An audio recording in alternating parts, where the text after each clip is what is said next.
Welcome to the Hump Day Hangout podcast by Semantic Mastery, where we answer your local SEO questions every week at 4 p.m. Eastern.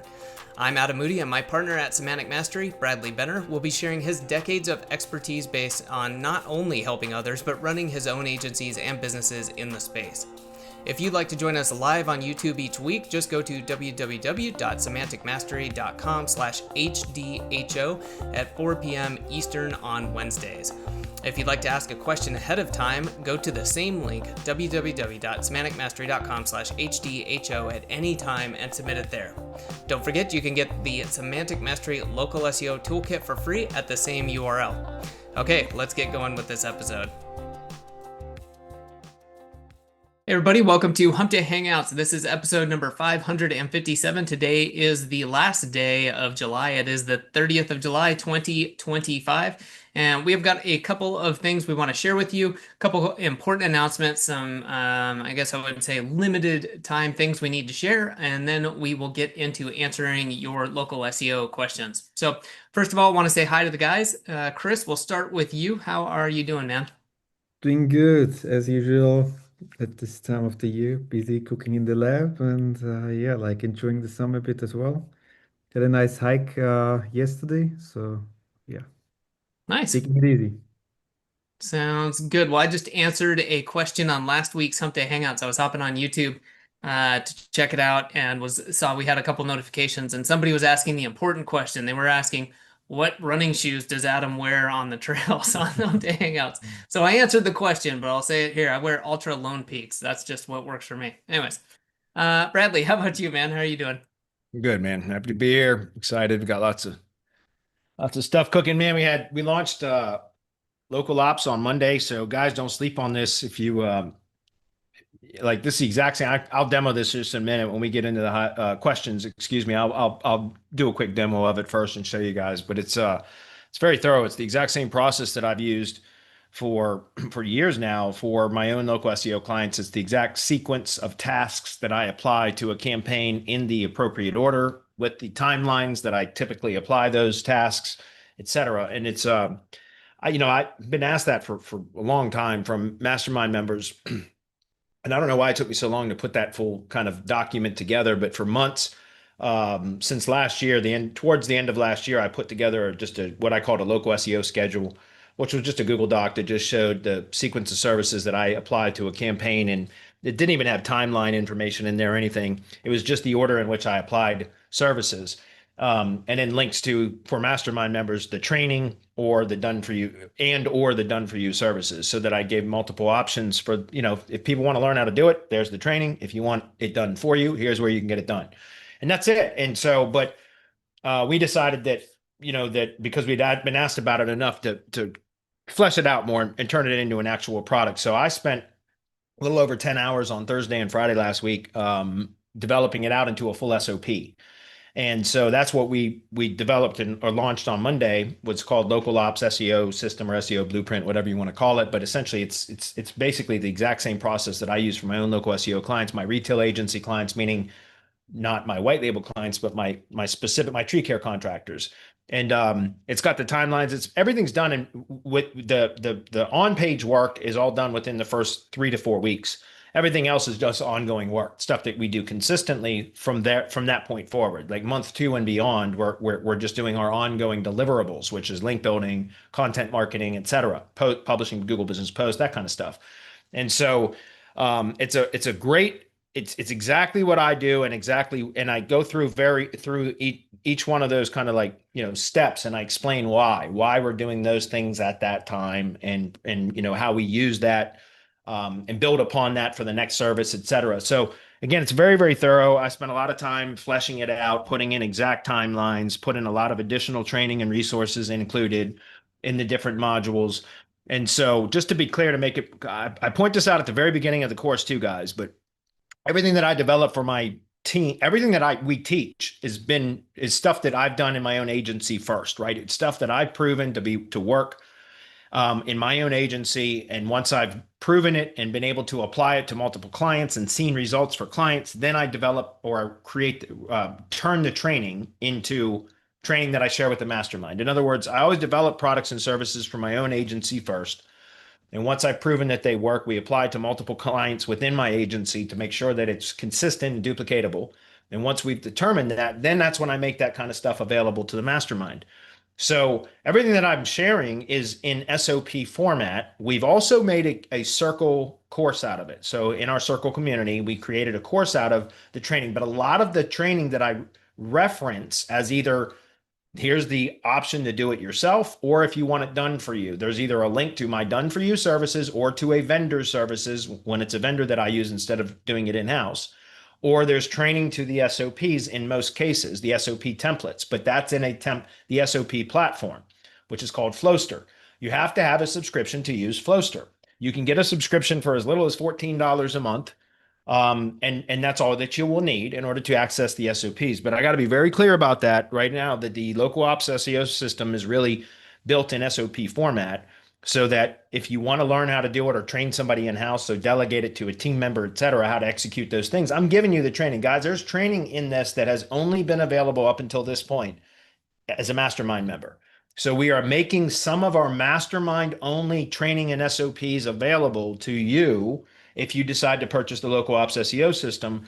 And we're doing that for a reason, because if you want the additional support, if you've got questions about stuff in the SOP and how to execute things, that's when you're going to have to come join the mastermind.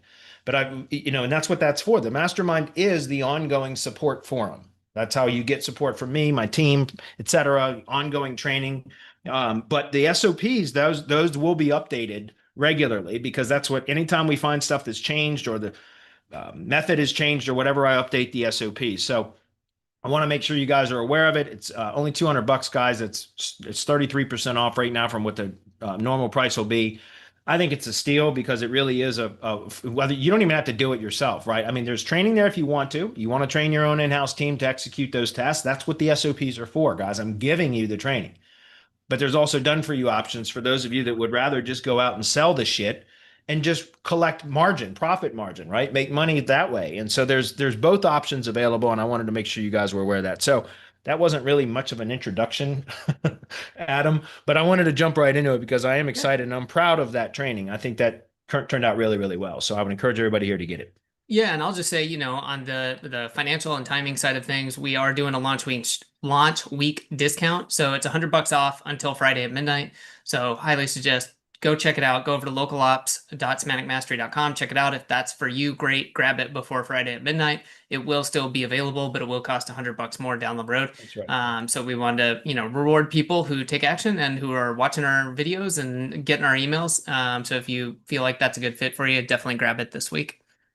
Cool. Well, Bradley, you also had something else going on this week. Do you want to tell everyone about, I've already posted the link, but the webinar on Monday with Jeremy? Yeah, of course. Jeremy, he needs really no introduction. Jeremy Noltzman from Press Advantage, co-owner, co-developer, or the lead developer and co-owner of Press Advantage. Press Advantage has been a staple of my local marketing services since 2013 or 14 when I was on the launch webinar. And he said when we did a webinar on Monday, he said it was 2013.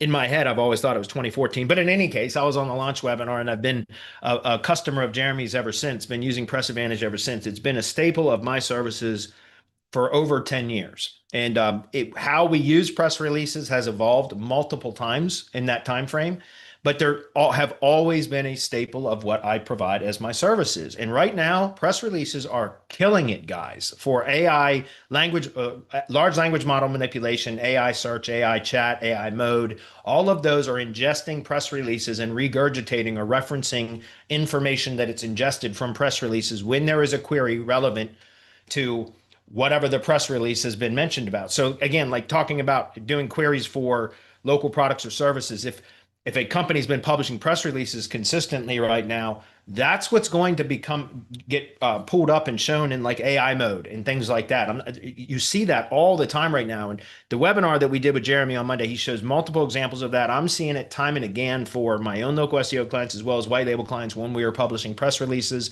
I go now and I've been checking recently for press releases that we publish for white label clients and doing some searches and seeing that the releases multiple releases are now ranking for a long period of time. Google was not indexing many of the releases. Most of the pickup points are, other distribution points. wouldn't get indexed. They might get crawled, but they wouldn't be in the primary index. Now we're seeing a lot more. I mean, still a lot of them aren't being indexed, but more of them are being indexed, which means Google's kind of shining favor on press releases again. But it's really thinking way beyond Google, guys. Press releases right now are one of the ways that we can help to manipulate language models, which in AI chat, AI search, etc. So that's why I think you should be using them. Jeremy's been doing a lot of testing recently on manipulating language models with press releases. And so he did a lot of training on Monday. Even if you don't end up using the services, go watch the webinar because you'll get some really good ideas for how to format content for language model ingestion, all of that kind of stuff. So the training is good. Go watch the webinar. There is an offer that ends tomorrow night at midnight. It's on for the special offer with the unlimited with the new distribution options. Which is really crazy. Jeremy's got exclusive distribution options now that none of the other press release companies have. So I just can't say enough good things about it. In fact, I even talked about it on the webinar about how I'm going to be testing with a few of my clients that have been longtime clients of mine that they're doing well, and I'm going to reallocate some of the retainer budget, monthly retainer, away from some of the traditional things that we've been doing for them and moving it more towards reallocating it towards increasing the frequency of press releases from one a month to two a month, so that I can follow what Jeremy's been doing with his teaching and his testing, and really trying to more manipulate language models than Google right now. So I'm going to be testing with that over the next few weeks. I'm just waiting for my Press Advantage account to be converted to the new subscription model. And as soon as it is, then I'm going to start testing with that pretty heavily, and I'll be sharing some of that information with at least in our mastermind over the next few weeks. So don't sleep on it, guys. Again, that's something else that, this isn't fake scarcity. Jeremy will open up an offer eventually again. He always does, but it could be 6 months or a year from now. So if you're interested in it now and get a leg up, guys, a jump start on before all the other agencies out there catch on to this shit, you have an opportunity right now to kind of beat them to the punch, so to speak, and start publishing press releases for your clients and get them in AI search a lot faster. Okay. Hopefully that's Awesome. clear. Yeah, well, I think we're good, and Cecilia has good things to say about both the webinar and the SOP, so appreciate that. Yeah, thanks, Cecilia. No, that's okay. Look, that's the whole point. She's saying that, because the SOPs are good, that she hasn't had to use many of my done for you services because she just trains team members. That's the point. If those that want to increase their margins and are okay with having the complexity of, adding complexity to their business by bringing fulfillment services in-house and then having to train, delegate, and manage personnel, then, look, I understand. Like, that's what I've done, right? I've built agencies where we train personnel and we manage all that stuff. And that's why I do white label services and everything else, because I don't mind the complexity, but a lot, it took me a long time to learn how to manage a team, especially a large team with different divisions and different team leaders and all that kind of stuff. And I still don't like the whole management side as much, but it's something that's necessary, in my opinion, when you have a team of employees. But the whole point is, that the SOPs are there for those that are okay with that and can, follow the SOPs and want to manage their own fulfillment team. The done for you services are there for those that don't. And I found that most people don't want to do that shit on their own, so that's what they're there for. So that's what the local ops whole thing was about, guys. We're giving you both options, training and done for you options. So you can choose your own adventure, so to speak. All right. All right, guys. Other than that, let's go ahead and jump into it, I think, unless you got anything else you want to chat about. Now let's do it. All right, let's do it. We got a handful of questions, starting with Samuel L. Jackson, SEO, Huh. which is awesome. Do you still use schema in the ad ID page? No, because we embed the location landing page into the ID page if it's an embeddable site. And because of that, it pulls the schema in from it pulls the local business schema in from the location landing page, which is embedded, right? Remember, guys, an embedded page, the schema will pull through. If you run an ID page through the schema validator and you have an embedded location landing page with local business schema on it, it's going to pull in the local business schema from that embedded page. So there's no need, if you end up having putting local business schema on the ID page as well, now you've got duplicate instances of schema. And so that's silly, in my opinion. So no, you don't need to do that. If it's an non-embeddable website, then yeah, you would hyperlink to the location landing page from the ID page, and then I would just copy the local business schema from the location landing page and just paste it into the HTML header of the ID page. Okay. As he says, if a GBP ranks well for their service and service plus location modifier, but doesn't show up for the service plus near me, does that mean Google's still not associate the brand with the location? How can we increase near me modifier rankings in the map results? Well, from my understanding, it's more about kind of what Google understands about the business and it's kind of brand strength in its own local area. So if you have, how can you improve the near me search modifiers? Usually, if it's performing well for the query and the query plus the location modifier, it should be ranking well for the near me modifier too. Usually, and again, I do competitive analysis and audits all the time, guys. So I'm constantly looking at all different types of local SEO campaigns. And usually so when you're looking at a local search grid report, okay, if the general query is doing well and then usually the near me query will be doing similar, fairly close to the average ranking positioning or average rank or whatever of the query without the near me modifier. But usually the near me modifier will show typically, right? There's always outliers, guys. There's always, exceptions to this. This is not a hard and fast rule, but typically what I see is the near me modifier will show slightly lesser performance, like it's not performing as well. The average rank will be lower, higher in number, which means it's not performing as well, if that makes sense. And it's usually because if you think about what the near me modifier is asking, that's an explicit modifier that is asking Google to return businesses that are physically located near that searcher according to where that searcher is located at the time that they perform that search. So if the GBP is performing fairly well for a general search query without a location modifier or the near me modifier, then it will generally perform well for that query plus the near me modifier, but the average rank will be a higher number, which means it's not performing quite as well. And that's because it starts to drop out of the 3-pack faster in a closer proximity. And when it does start to drop out, it typically drops out a lot. Like instead of it being kind of a slow progression from the top 3 to 10 plus, it's a quicker progression between being in the 3-pack and being, 10 plus or further down, if that makes sense. And that's because the modifier is asking Google to specifically return businesses that are physically located next to the searcher. So if you think about the general query and the query plus the city or town location modifier instead of a near me modifier, it will usually have a broader kind of maps coverage area. The keyword plus the location modifier, so the city or town is usually going to show, as long as it's the city or town that the GBP is physically located in, it's usually going to show better rankings than the general query or the query plus the near me modifier. But so to get back to the question, usually if you don't have a good if it's doing well for the general query and the query plus the location modifier, the city or location modifier instead of the near me modifier, then it usually means that there's some issues with what Google understands about the position of the business and its current kind of like authority in that area, if that makes sense. So how do you improve that?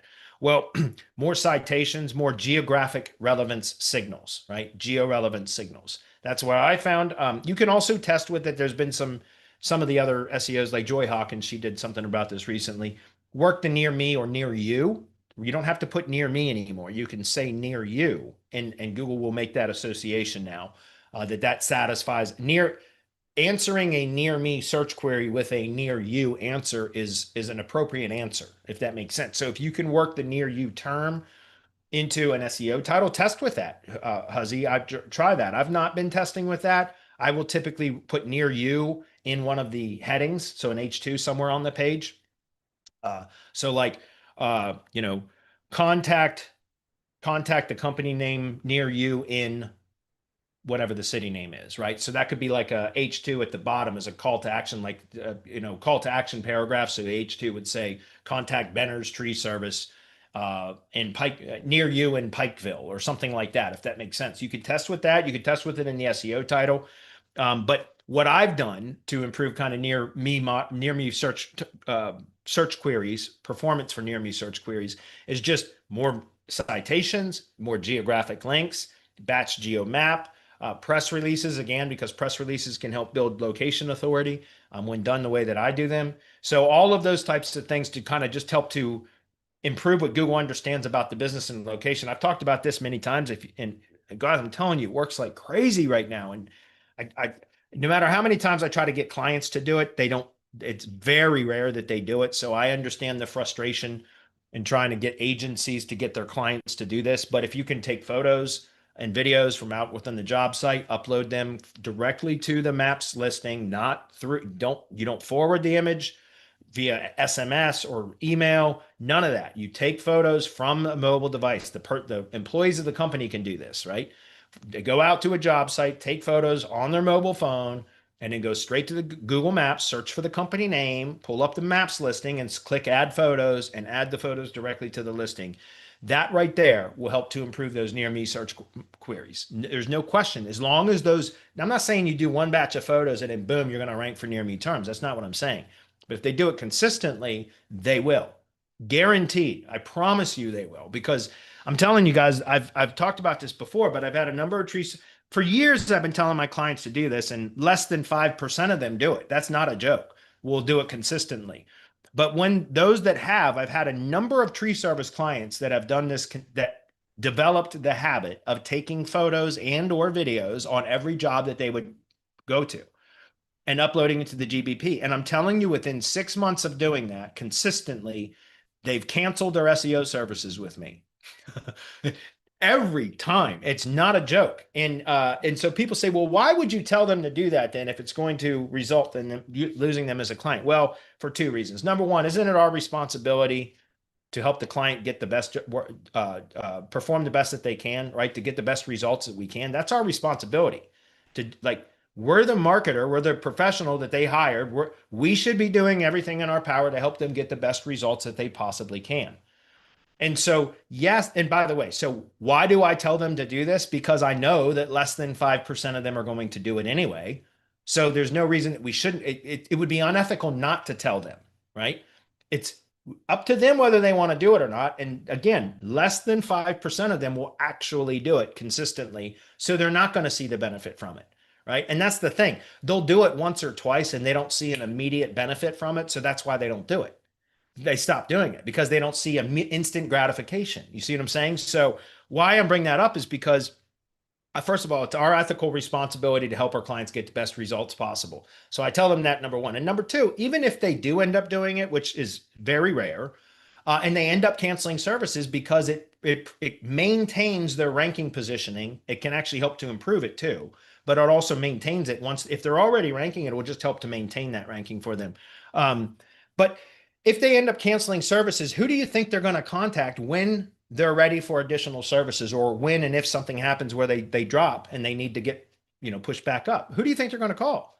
They're going to call the person that helped them to get the results the first time, right? And told them the magic, that secret that they were able to use to end up not needing my services anymore. So I've had clients come back to me, it might be a year and a half, 2 years later, but they come back and because they need additional stuff or something happened. I had one client in particular, he was crushing it for a long time, but he lost his GBP.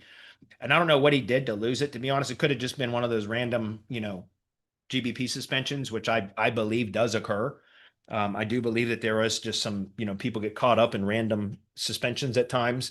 And he was American Tree and Landscaping in Woodbridge, Virginia. They crushed it, man. And he was a riding buddy of mine too, like ATV riding buddy. So I did a lot of additional stuff for him and I was charging him like my lowest retainer level, but I taught him how to do that with images and videos. And he started doing that consistently. And within like 4 months, he ended up, you should have seen it. This was several years ago now, but the local search grid report, we do a 225, 15 by 15 grid. So 225 points with 2 mile spacing. And it would solid green the whole freaking way in Northern Virginia, densely populated area. It was nuts. And it was because of how he was doing the videos and photos so much. And it was probably a year and a half later. And I was actually kind of pissed because he was a buddy of mine. And I was like, son of a bitch, I did all these extra things for him. And then he quit even the lowest level subscription, even though I'd done all these extra things for him. But anyway, long story short, he came back to me like a year and a half later and said that his GBP was suspended. And so he has come back. And that happens, not just from a suspension, but just, something will happen. They'll slip in the rankings and they'll come back, and or they're ready for expansion. So they want to add additional services, whatever. So if you treat them right, guys, who do you think they're going to come? Who do you think they're going to come back to? Right? It should be you anyway. So uh, that's how I would do it. If I'm going to optimize for the near me searches, play around with including the near me or near you. I would say near you in the SEO title or in one of the other headings on the page. But what I typically do is just increase geographic relevance signals to that particular location or the pages that would help to support that location. So think about this. If it's a service area business where you have a location landing page and then supporting locations that would be served from that location, that business location, then any of the supporting location pages that you could build, like neighborhood pages or adjacent cities, etc., those should all have an internal link pointing back to the location landing page that helps to build geo-relevance back to that page, etc. So just play around with it. I gave you a few different options and you can see what works for you. All right, it's a good question. Next one says canonical tags on every service. Can you share the URL parameter to automate? No, I can't. No, sorry, that's for DHA members, so can't help you there. Bobby says, hey, Bradley, I know you recommend targeting the county on the homepage and listing service areas within that county. What if I want to add service areas that aren't within that county? Then go to the next broadest region, Bobby. It's a good question, but just go to your next larger region, right? Let me just demonstrate something. Okay, so like I was just doing a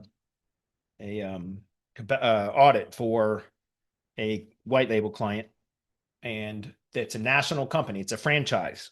And they were asking me to do an audit of a particular location, but they wanted me to, throughout the audit, develop a link building service plan for all of their locations. It's I think they have 37 locations across the United States. In 15 states, there's 37 locations, I think. But anyway, here's an example. Tulsa, Oklahoma was the location that I was auditing today. Tulsa, Oklahoma is in Tulsa County, right? So that's the next broader location. This is a location area or region. It's a county that the city of Tulsa is contained within. Okay, does that make sense? Then we have Tulsa County, which is part of the Tulsa metropolitan area, okay, which is also known as Greater Tulsa, right? Remember, guys, that's the official entity name, but that is also a variant of it right there. Any bolded text in the paragraph text of a Wikipedia page is also an entity variant, but you can also click on tools, what links here, hide transclusions and hide links. One of our mastermind members named Nolan from the UK, he was the one that pointed this out to me. It was one of my favorite SEO tips for the last several years. I'm not joking. I freaking love this tip, but those are all, again, different entity variants for that term. So Greater Tulsa would be the location region. And if you go back and take a look at this, so remember, Tulsa is contained within Tulsa County, Oklahoma. Tulsa County, Oklahoma is one of several counties that are associated with Tulsa metropolitan area or Greater Tulsa. Do you see what I'm saying? Look at all these counties that are included in the Tulsa metropolitan area. Each one of those counties is going to have a separate list of cities and towns, census designated places, unincorporated communities, etc., within each one of those counties. So now you see, by just increasing from a county level to a metropolitan region level, you've significantly opened up the service area, like by, in this case, exponentially, right? Because it went from one county with these communities within that county to now each and every one of these counties that each have their own set of cities and towns within each counties, right? So we come back here to communities. Look, this is just one of, what was it, 7 or 8 counties? And these are all the cities in that county. So to answer the question, you broaden it up by location hierarchy, right? That's what I do. Go right to Wikipedia, start at the city or town level. And right there, it's going to tell you what the broader county is. It's typically going to be either contained within a county or it's going to be an independent city that isn't part of a county, but it's going to be adjacent to a county, or surrounded by a county or adjacent to multiple counties if it shares a border with more than one county. And then you just click into any one of those county pages, and that's going to typically tell you if the county is part of a metropolitan region. Then you can go click through to that metropolitan area. And usually a metropolitan area will be part of a larger region that might be a multi-state region, like the Southwest or the Western United States or something like that. So you can constantly find the next big, it's like the Russian dolls. You know what I mean? You start with the smallest doll and you keep looking, like the Russian dolls, you open it up and there's one just slightly smaller, just open that up slightly smaller, and you just keep doing that all the way until it's the same thing. You're looking for the broadest location region that would be the most specific and all inclusive of the service areas that that business provides its services to, if that's clear. The more narrow you focus the site, guys, both topically and geographically, the better it's going to perform. And I've done a ton of testing on that. It's why the sites that we deploy, what I call LLG sites, local lead generation sites, are hyper-local sites because they just perform better. So the more narrow that you can make, like in other words, don't go too broad. You want to try to find the location region that is the most appropriate and narrow, that is all inclusive of the areas that are covered by that business, but narrow enough to where it's like specific to just those locations. That's why I always recommend starting with the county. But again, if there are other locations that they're targeting, they're outside of one specific county, then you have to go to the next broader region. That's clear. Okay. Can we get a sneak peek of the SOPs for Local Ops Blueprint? Well, I'm glad you asked. Sure. Here we go. This is it right here. Local Ops SEO system. You can see, like I said, I fleshed this out. It took me about 10 hours on Thursday and Friday of last week. I had the original kind of document developed, but I extracted it, cut it out into separate modules. This is the SOP in Flowster. This is the workflow.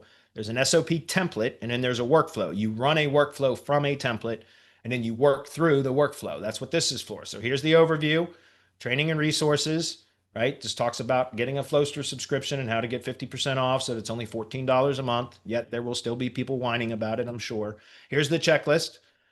These are the checklists for week 1, week 2, 3, and week 4 plus.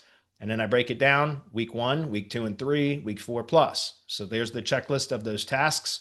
Then we go through and we go through the selling local SEO. This is just about why it's important to focus on marketing and sales instead of always just focusing on fulfillment, guys. That's part of the reason why I put this video here, is because I'm providing you throughout this SOP done for you fulfillment options so that you can focus on marketing and selling, so that you can get your revenue up instead of selling a couple of, closing a couple of clients and then going into fulfillment mode, right? Why? If you have a done for you fulfillment, if you've got a full in-house team that you can submit these SOPs to that I'm going to show you in just a minute, then you can build your own fulfillment team. That's fine. Handle it in-house. But a lot of you don't. A lot of you will go through these SOPs on your own and execute most of those tasks on your own, or with maybe a virtual assistant, like some help from a VA. But why? If you could go out and book more sales calls and sell more services, and you can mark up a minimum anywhere between 50 to 100% of what our white label services prices are, and you can start to generate recurring revenue profitability by having somebody else do the fulfillment. Why would you want to do it in-house? But you have that option, just to be clear. So week 1, we start with the analysis of the brand, the entity, the local entity. Is it an established company or a new company? That determines how deep of an analysis we're going to do. Then if you're going to do a full SEO audit, here's the done for you service. Here's the SOP, right? The SOP, this is called a conditional workflow, which means you download the template first, or import the template in your Flowster account, and then you click the execute workflow button, and it will take you directly into a workflow for that specific task. In this case, local SEO audit process. So here's a full SEO audit SOP that will teach you exactly how to go through and analyze and do a full SEO audit, the same service that I sell here for $179. Okay. Competitive link analysis for new companies or companies that don't have much of a brand presence yet. There's no reason to do a full SEO audit. So you can significantly reduce the time required to complete the analysis, or significantly reduce the cost if you use the done for you service from $179 to $39. That's the difference, right? The time required to do a competitive link analysis is a fraction of what it takes to do a full SEO audit. So again, here's training. This one's available for anybody on our YouTube channel. So I just referenced that here. Branded assets for a strong brand is here. Done for you services are available here. Here's the SOP for creating the assets yourself. Okay. Brand builder for the week, for a weak brand. This is what you want to do, brand builder instead. Done for you services here, conditional workflow here. So here's a full SOP for that, right?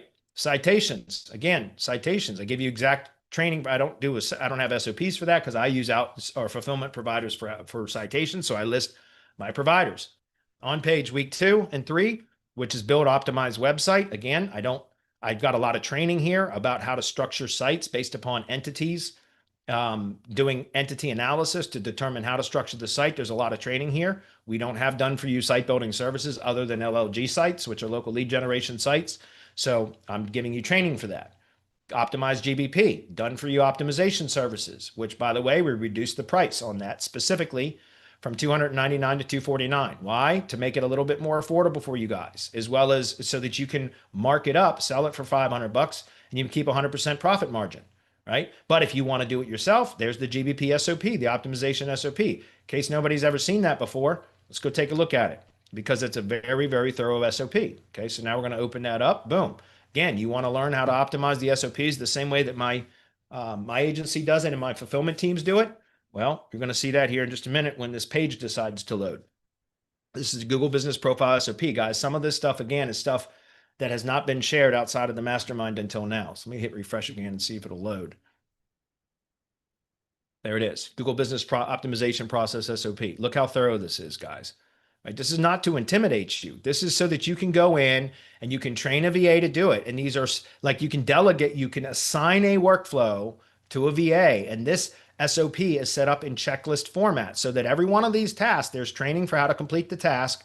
And then there's a step-by-step checklist so that the VA will go through and check off each one of these as they complete that specific item. And if they go to complete that module before all those checks are those are checked off, in this case, these weren't required because the KML files are not required. But for some of the stuff that is required, it will not allow you to even check the box until you check off those the items down here. So again, a VA can comment in here. If they check off the items and they stop, they can, you can always log into the check their workflow and see where they stopped. And then you can inquire with them as to why they stopped there. Did you run into an issue? They can send a message right here. I ran into an issue at this particular step. Can you assist? You can jump in, see exactly where they left off, and you can then go provide support to help them get past whatever obstacle it was that stopped them there. You see what I'm saying? All of this stuff, guys, is precisely what I've learned, what I've built into my own agency. And this is the exact same process that I use for every client, every time. Okay. So all of that, guys, is in here. There's either done for you services and or training available or links to vendors when it's services that I don't do in-house myself, if that's clear. So that's it, guys. It's a very, very thorough SOP, as all of my SOPs are. And like I said, there's SOPs in there that only mastermind members have had access to until now. Just to be clear, you're getting access to them. You have to have a Flowster account. You need to be transparent about that right up front, because that's how I manage and maintain all of my SOPs. Okay. So check it out. Don't sleep on it, guys. It's going to be, I mean, you can buy it at 300 later. It's still worth it, but you can get it for $100 off right now. Next question. Casey says, in the DHA cold email flow, how do you automate the first reply? Oh, by the way, just if anybody's on right now that's in the mastermind, local ops SEO system or blueprint is available to you, as is everything in the mastermind. All right. So if you're in the mastermind, don't go buy that. You already have access to it. It's in the SOP section of the mastermind. Go get it. Okay. All right.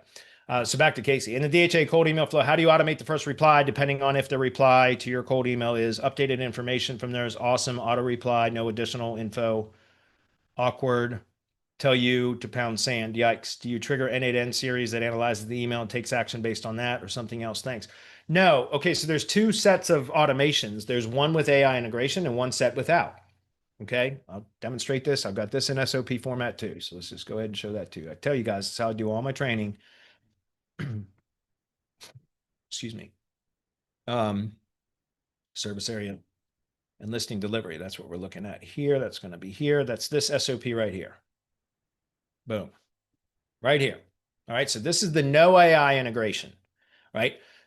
In my agency, TreeCare HQ, we have an AI integration.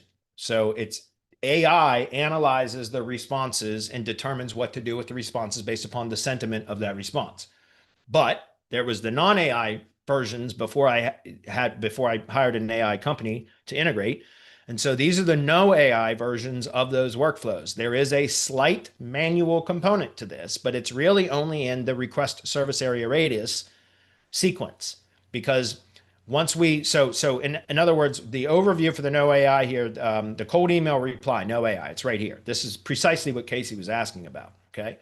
So cold email webhook from Instantly, it sends the notification in, and there's a sentiment analysis that you can apply in the settings within Instantly that will only create the webhook, or trigger the webhook, I should say, if it's a positive sentiment. And so that's how I have it set up. Just to be clear, I have it set up to where it won't trigger the webhook unless it's a positive sentiment from Instantly. But it can be done via high level too, because you could have all replies trigger the webhook from Instantly in the high level, and then have the sentiment analysis set up in high level instead.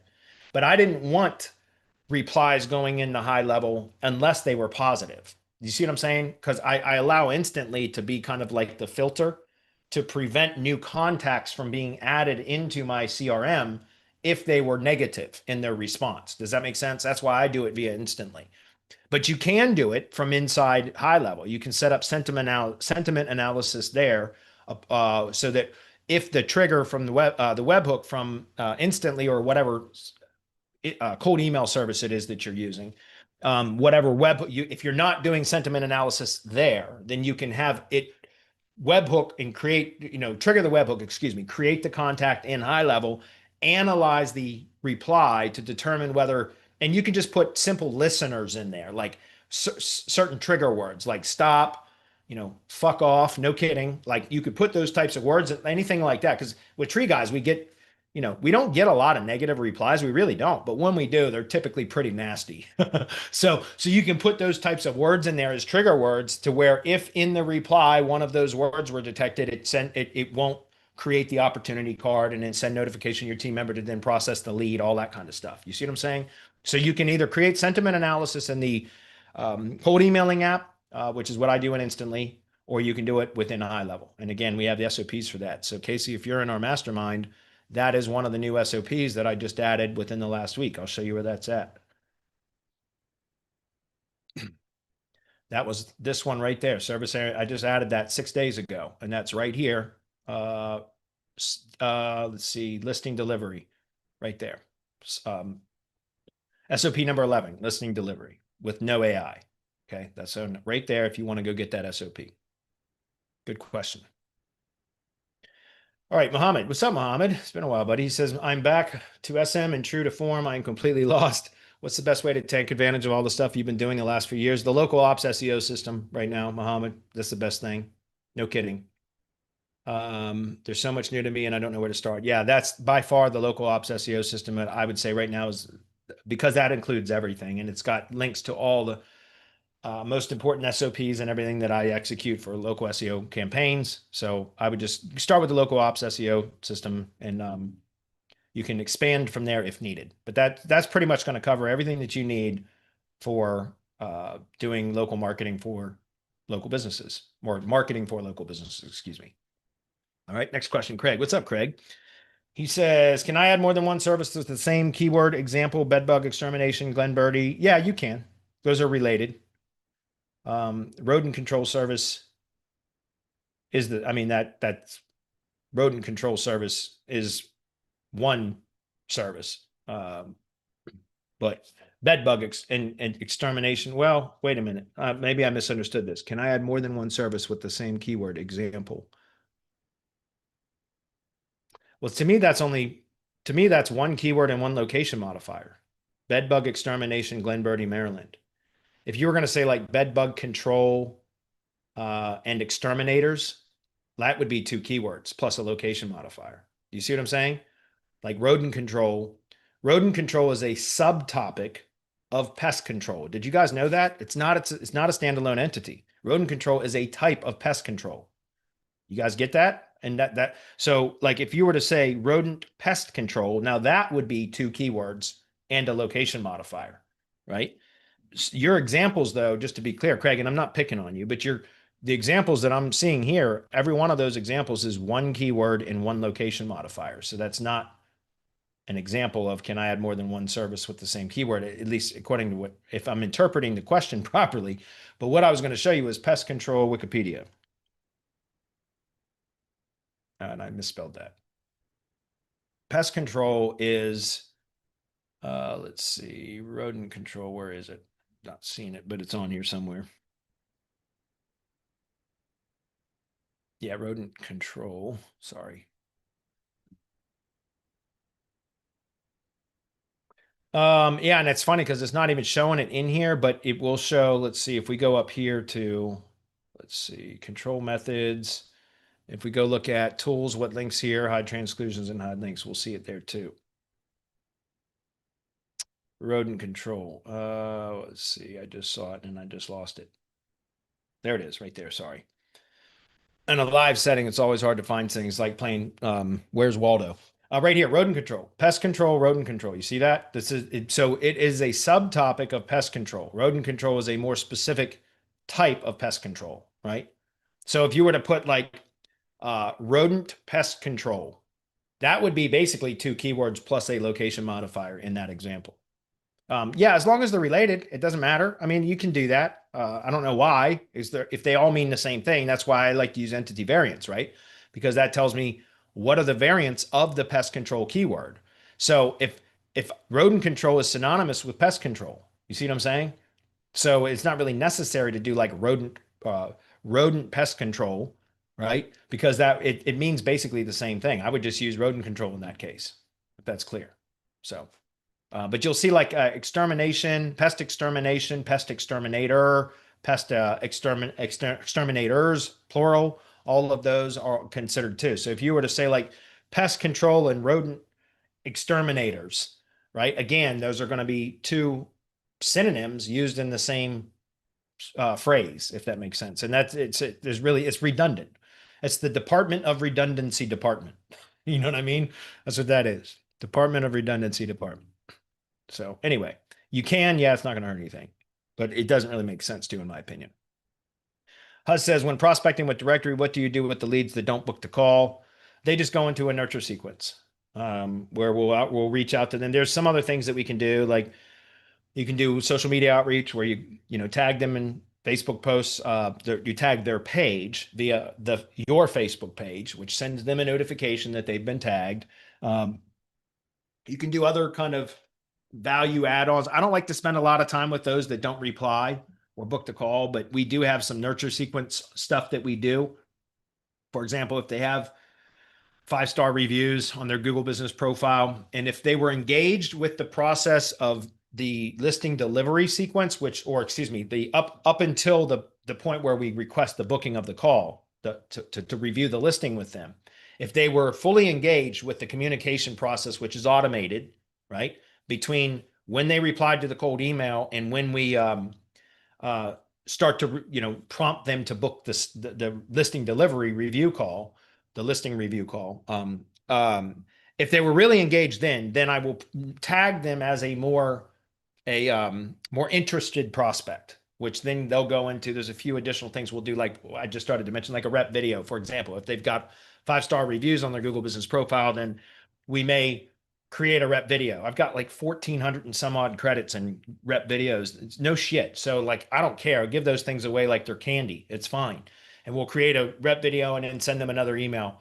Hey, by the way, just congratulations on the 5-star review. Just to show you, one of the things that we provide for our contractor clients are reputation marketing services so that you can lead with your 5-star reputation, which will generate more business. Here's an example of a review commercial that we just created for you. It's free of charge. You can put it on your social media, put it on your webpage, do whatever you want with it. By the way, we've got some other ideas to help you as well. Book a call with us here. Boom. You see what I'm saying? We just, a couple little things like that we'll do occasionally. We'll just send out kind of an email with some additional information that'll help them, give them something else of value, but only those that were really engaged with us up until that point that they went quiet or went dark.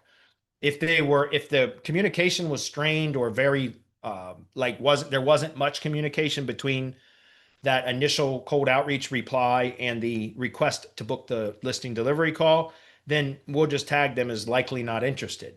And they'll still get put into a separate list where we segment our list to where we can always do another outreach to them again in 6 months or 12 months or whatever it is. But we don't spend a lot of additional time trying to nurture a lead that didn't show a lot of engagement initially, if that's clear. But sometimes they just get busy. Maybe they had full intentions of replying or whatever, but they just got tied up with stuff. Guys, remember, business owners are always putting out fires, right? There's always playing whack-a-mole. They're always looking for, they're always trying to figure out, like, solve problems that pop up. We all do in our businesses too.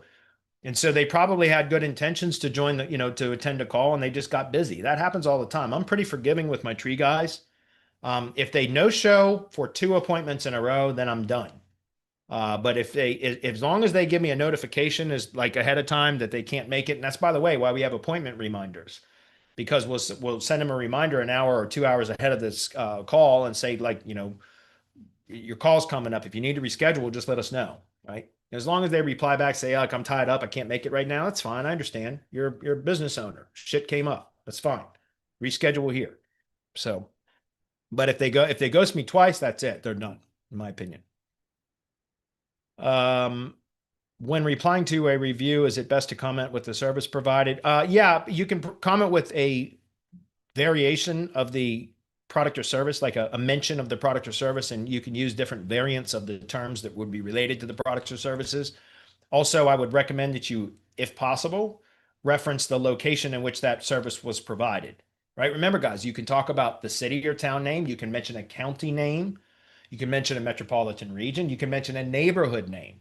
You can mention a street name. Don't mention the address. You don't want to give out any personally identifiable information. You don't want to do that. But you can mention a street name, a neighborhood name, or a community name, a section or district within a city or town, a county, a metropolitan region, right? You can do all of those, is what I'm saying. Not in one review reply, but in review replies, you should be either instructing your client to do this or managing this for them, which is you should be replying to each customer review by repeating or referencing the products or services that as long as it's not sensitive subjects, guys, you reference the product or service that the company or the consumer, the customer purchased. And then also, if it's a service area business, where was that delivered to? That product or service, where was it sold? Like, in which area, which location was it provided to, right? And again, neighborhood or street name, neighborhood, section or district of city, the city or town name, county name, metropolitan region, etc. All of those you should be mentioning regularly, because that adds more relevance to the GBP. Very similarly to how photos and videos do, right? Because it's just, and I promise you, competitors aren't doing that, guys. Not consistently. You do that consistently, the GBP will start to perform better, right? Because it has more relevance. Plus, it shows Google you're responsive to the customers, etc. So thank you, Frank, for choosing On-Time Pest Control. We're happy to solve your rodent control problem in Glen Burnie, Maryland. Yep, that's a good way to do it, right? And remember, Glen Burnie, you could probably find, like, right? Just think about this. Neighborhoods in Glen Burnie, Maryland. You could look at things like Neighborhood Scout, homes.com. Sometimes you'll see in a carousel up here different names like this. These are, according to Google search, these are neighborhood names, essentially, right? Entities that Google has associated with Glen Burnie. So you could mention a neighborhood name if you know it. You could mention, there's, like I said, homes.com. There's also another one called Neighborhood Scout, where you can also find additional neighborhood names. You could then also go look for, in Wikipedia, Glen Burnie. Then you could look at the county, which in this case is Anne Arundel County. Anne Arundel County is likely going to be part of a larger metropolitan region, probably the greater Baltimore area. So yeah, that's what I'm saying. You just keep going broader and broader. Not rodent control. Sorry, let me close that one out. This one here. Washington, Baltimore combined statistical area. What links here? Hide transclusions, hide links. See is Greater Baltimore in here. Sometimes you'll see that. But in any case, Baltimore, Washington, or you could also call it like the DMV, right? The DC, Maryland, Virginia. Well, that's Northern Virginia or DMV area, et cetera. So all I'm saying is you can figure out the different kind of location modifiers that you could include that would be relevant to that type of a service area business, and make sure that you're just referencing those throughout replies. It's going to make it more relevant over time. So, all right, man, we finished right on time. We still got a couple minutes for comments. Anything that I need to address?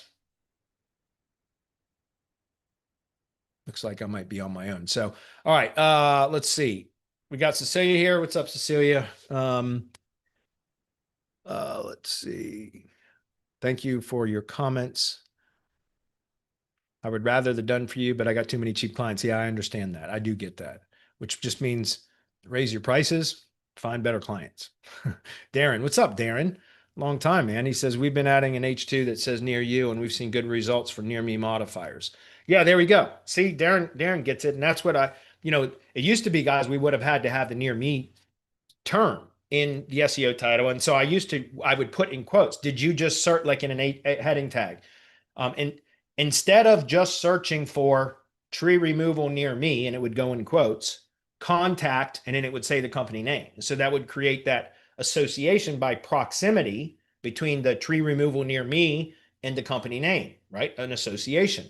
But that was before. Now that Google understands our language a lot better because it has a language model integrated, right? Then there's no reason to do that. A near me search query can be satisfied with a near you answer. So there's no reason to duplicate those terms. I still think there's a lot of SEOs out there that don't understand that it is no longer a keyword-based algorithm. And so that's why, again, I do audits and competitive analysis all the time. And I see all the time these stupid freaking keyword stuffing that in URL, SEO title, H1, H2s, the same freaking phrase over and over and over again. And they, well, I don't understand why I'm not, it's not ranking well. Come on, man. Like, what are you doing? like it's not 2015, it's 2025, right? And so, the language models are better at our language than we are. And so there's no reason to do that kind of stuff. So yeah, the near you modifier, or just squeezing that into, I don't like to put it in the SEO title, but you can play with that.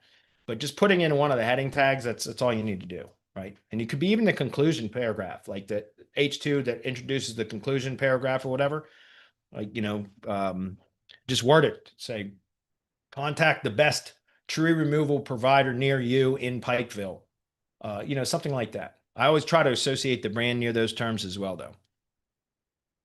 Long time, Darren. It's been a while. Love me some Flowsters. Yeah, me too, man. I was talking about adding this in the Google Business Profile service area. Okay, so let me go back to the question. So you're talking about this.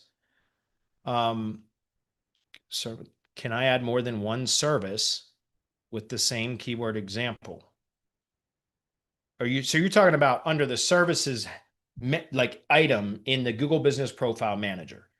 Yeah, you can, but you could test with that. I think that's spammy, to be honest with you. You could test with it. I don't know why you would need to do that. I would just put bedbug extermination, and then I would describe, put an optimized description for that service, which is only 300 characters. Remember, guys, and I talk about this, Craig, you've never ordered an audit from me that I'm aware of. If you had, you would have known this, which is fine. I'm glad you asked this question because it'll benefit others as well. But the services menu, what I always recommend in my audits is that you create a corresponding, you duplicate any of the service titles that are on the website that are important enough to have its own dedicated service page for. Okay. You're going to duplicate that. So let's say bedbug extermination is one of your service pages on the site, the main site. Then you would put bedbug extermination as a service menu item or a service item, under the appropriate service category. Remember, you want to add services to the appropriate service categories in the Google Business Profile Manager. So bedbug extermination would go under pest control service, that category. Then I always recommend that you can have as many services in the service category or whatever service items under that service category in the Google Business Profile Manager as you want. As a matter of fact, I'm sure you're aware of this, Google will oftentimes add a whole bunch of what it considers relevant search queries to those services, those service categories. But what I always recommend that you do is just you make sure that you have the exact same service titles or names, that you have a separate dedicated page for each of those services on the main website. You duplicate that into the services of the GBP under the appropriate service category. And then those are the ones that you optimize the descriptions for, which is only 300 characters, right? Maximum. So that's 2 to 3 sentences. Because then you can have, and you're in this case, Craig, if you were to try to do it with the location modifiers, then sure, I would have bedbug extermination if that is a service that has a dedicated service page on the site. I would have that as a standalone service type, bedbug extermination, with an optimized description. Then I would have those other ones with the location modifiers, bedbug extermination, Glen Burnie, Pasadena, etc., as just service items, but not with optimized descriptions, if that makes sense. Yeah, I'm tested with that. I don't know whether that would perform better or not because I've not tested that. I think that's a lot of additional work, especially when you manage dozens of clients. I mean, you can certainly try it though, and I'd love to know if it performs better or not. But the reason why I talk about having it's okay to have all kinds of additional services that Google's going to auto add. And so I've had clients say, well, should I go in and modify those? No, because you can go in and delete them or don't accept the suggested edits, etc. And Google's just going to add them back in at a later time anyway. So in my opinion, if Google thinks they're relevant, just accept those changes, but make it a point to optimize those that are corresponding with dedicated service pages on the site, because that sends a signal to Google. It tells Google, because those are the only optimized services out of the whole list of them, that those are the most important services. And then what does Google do to confirm that? It goes through the location landing page URL, which is the URL linked to from the GBP that connects the website to the GBP, to the website, and it crawls the site and finds that those services that were in the GBP that had optimized descriptions had corresponding pages on the main website. So provide agreement, corroboration, right? It validates how the GBP is optimized and vice versa, how the website is optimized. So can you have those? Sure, play with it.